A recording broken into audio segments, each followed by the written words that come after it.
Here comes Hewy, gonna give you the news. Time to watch his animated movie reviews, whether hand-drawn, CGI, puppets or clay. If you've got a good story, you'll be making his day. See you at the movies, cartoon movies. See you at the movies, hold on to. See you at the movies, like nobody's business. Hey, see you at the movies, animated movies that is.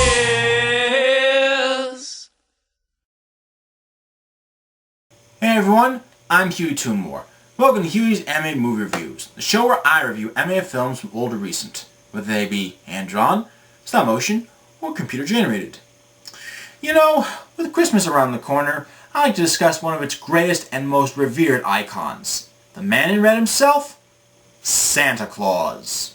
Oh yeah, Saint Nicholas, Père Noël, Father Christmas, whatever you call him, he is one of the most iconic figures of the holiday season with his jolly attitude and generous nature. Yes, he is mainly used today for commercialism, but if you get past all that, you can see that he is a very likable character. But don't worry, Jesus, I still love you.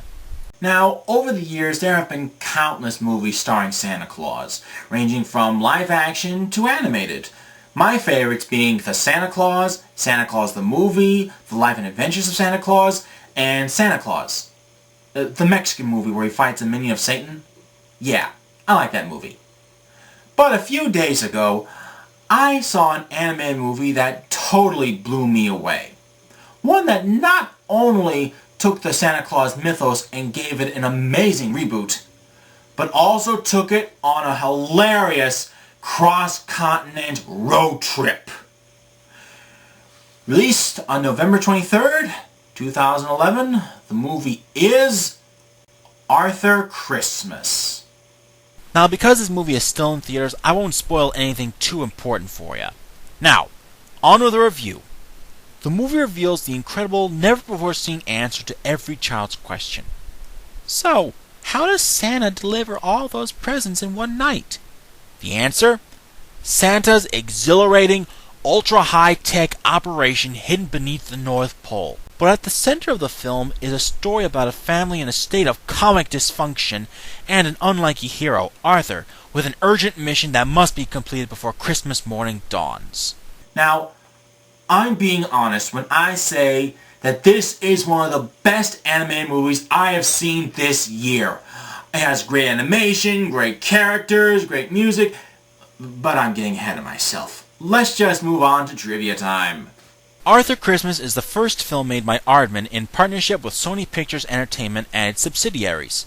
And yes, this is the same Aardman responsible for Wallace and Gromit, Chicken Run, and the upcoming 2012 anime feature, Pirates, Band of Misfits. Surprising, since Arthur Christmas is computer-generated and all those films were clay-animated. Well, except for Flushed Away, but that's another story. Speaking of which, the animation for this movie is surprisingly good. It reminds me so much of DreamWorks films. It's smooth, well-detailed, and the character designs are pretty creative as well. So glad they look nothing like the characters in their claymation films. Oh, no offense, guys. And that's pretty much all I have for trivia time. So let's talk about the characters and their voice actors. First up is our main character, Arthur, voiced by James McAvoy, better known as Mr. Tumnus from the first Narnia movie, and just recently portrayed a young Charles Xavier in X-Men First Class. I like this character. He's a bumbler, but his heart is in the right place and full of Christmas joy. Kinda like me at this time of season. Next up is Arthur's father, Santa Claus himself, played by Jim Broadbent, that one British guy that's in everything but no one can remember his name.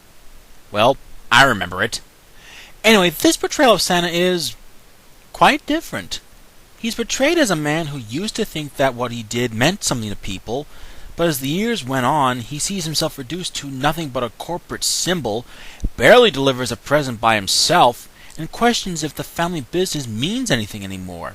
Then there's Arthur's older brother, and next in line to take up the title of Santa Claus, Steve, voiced by the comical Hugh Laurie. He's not the antagonist, but he is kind of a douchebag. He takes his job very seriously, is obsessed with being efficient, and only thinks about the day he takes over the family business. But deep down, he cares about his family and at least tries to be a good son and brother. Lastly, there's my favorite character, Grand Santa, Arthur's grandfather and former Santa Claus, voiced by Bill Nighy. Damn! Nighy hasn't ceased to amaze me this year. First, he's the awesomely wicked rattlesnake Jake in Rango, and now he plays a crotchety ex-Santa in this film. I love him! He's basically Santa Claus if you put him in a nursing home. You know, false teeth, bad memory, and always talking about how the old days were better than how things are now. And Christmas-wise, I have to agree with him. I mean, yeah, it's cool to see Santa flying around in a Christmas version of the Starship Enterprise, but I still prefer the old sleigh and reindeer myself. And now for my final thoughts on the film. Overall, Arthur Christmas is a spectacular movie. It reinvents the Santa Claus mythos while keeping in the true meaning of Christmas and what it means to give someone a gift without expecting anything in return. The animation is great, the characters are lovable and memorable, and by the end of the film, you may have shed a tear of joy. I give it the highest rating of 5 gold stars. Well, that's all for now. But if you thought that was my Christmas review, then you're dead wrong.